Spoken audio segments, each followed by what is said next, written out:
why you probably don't need that multivitamin. We got some here. Melinda Beck joins us on the set to tell me why I might not need. You got a big bottle. Big bottle. So, have I been wasting my money? Well, Simon, a lot depends on your age, your gender, your health status, and your diet. The vitamin industry likes to say this may be most of my diet. We're not going to ask about the age. That's not a good idea. You should really get all your nutrients from food if you possibly can. And the diet supplement industry sees these as nutritional insurance for people who can't, which is, let's face it, a lot of us.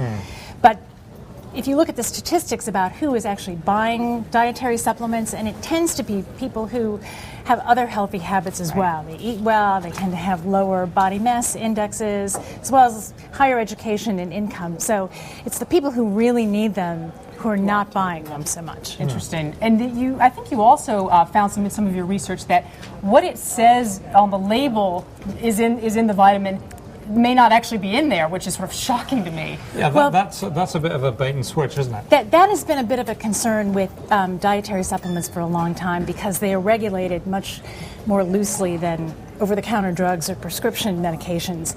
And a testing company, Consumer Lab, does periodic tests and announces them. And last week came out with a study of multivitamins that tested 38 right off the shelf, and 10 of them had either more or less of certain ingredients than the label said. Is that because of the tolerances of the manufacturing process? Because clearly you're going to have some variation when you've got a machine involved, and it might, squirt whatever into the bucket. That's what the dietary supplement industry said, and also said that. Well, I'm not on their payroll, but it did occur to me having worked in manufacturing. It also said that the levels found there were not harmful. Right. Well, what I found even more eye-opening, though, was if you look at these and you're looking down, this has got 100%, that's 50%.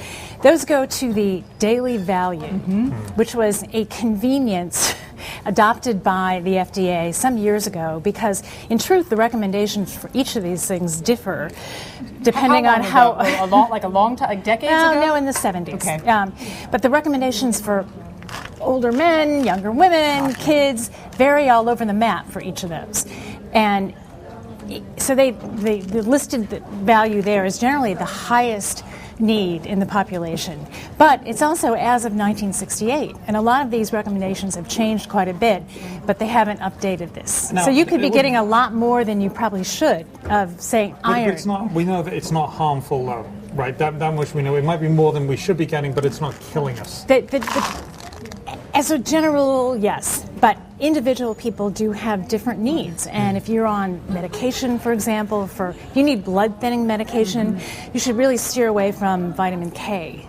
If you're a smoker or a former smoker, you should be wary of beta carotene. So if you're trying to get pregnant, you need folic acid. Definitely. Right. So one size doesn't really fit all in the population. One size doesn't fit all, but it would be one very large label. It would be probably run 4 miles. So what do you do if you need to know? If I'm looking at this and saying how much of this, whatever it is, I might need, do you go to the doctor, get a blood test, see what do I do? Well, is there a table somewhere on the web that I can look up and say, X height, X weight, whatever? I mean, it sounds very bureaucratic, but you can go to the National Institute of Health page on the Office of Dietary Supplements.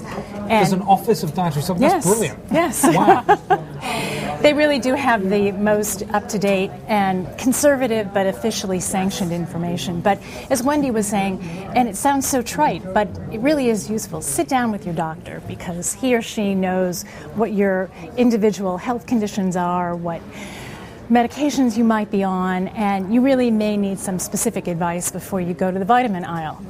Just got to persuade my doctor not to whip out a needle every time he sees me. Thank you very much, Melinda Beck. Yes, absolutely.